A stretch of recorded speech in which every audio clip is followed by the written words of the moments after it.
तो सीधे हो जाओ। तो हम तो पहले से सीधे हैं, और अगर बिगड़ोगे तो फिर अगर हम बिगड़ गए तो अफगानिस्तान में अमेरिका का क्या हश्र हुआ, खुदा की कसम यहाँ तुम्हारा वही हश्र हो जाए। बेशक, बिल्कुल, बेशक, बेशक।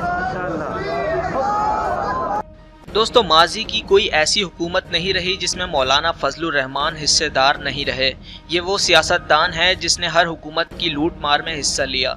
तहरीक इंसाफ की शायद वाहिद हुकूमत है जिसमें मौलाना को हिस्सा नहीं मिला, और मौलाना पहली बार असम्बली से बाहर हैं, और यही चीज मौलाना को परेशान करती है। यकीन जानिए, अगर आज इमरान खान भी इनको कोई ऑफर करे तो ये अपोजिशन को लात मारकर इमरान खान की ऑफर कबूल कर लेंगे। लेकिन इमरान खान ने करप्ट लोगों को अंजाम तक पहुँचाने का वादा किया है, तो कैसे वो करप्ट लोगों को साथ मिला सकता है। कई हुकूमतों में रहकर लूट मार करने वाले मौलाना फजलुर रहमान की जब हिसाब देने की बारी आई तो ये नाम नेहाद मौलाना इतना बौखला गए कि धमकियां देने पर उतर आए। मौलाना फजलुर रहमान ने रियासत के इदारों को खुलकर धमकियां देना शुरू कर दी हैं।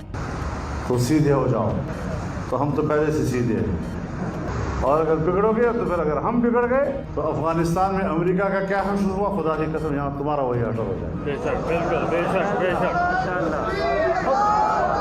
मौलाना ने पाक फौज को धमकी दी और कहा कि अगर हम बिगड़ गए तो जो हाल अमेरिका का अफगानिस्तान में किया वही हाल हम आपका पाकिस्तान में कर देंगे। बोंगिया मारने वाले इस पैसे के पुजारी नाम नेहाद मौलवी से कोई ये पूछे कि अफगानिस्तान में अमेरिका को तुमने शिकस्त दी, तुम तो अमेरिका के पिट्ठू बने रहे, छुप छुप कर अमेरिका के वीजे लेकर वाशिंगटन में अय्याशियां करते रहे और तालिबान को इस्लाम का लिबादा ओढ़ कर धोखा देते रहे। ना तो कल और ना ही आज तुम्हारी इतनी औकात है कि तुम किसी पाकिस्तानी इदारे को छू भी सको। मौलाना के मुतनाज़ा बयानात और पाक फौज को धमकियों पर हुकूमत को फौरी कार्रवाई करना होगी।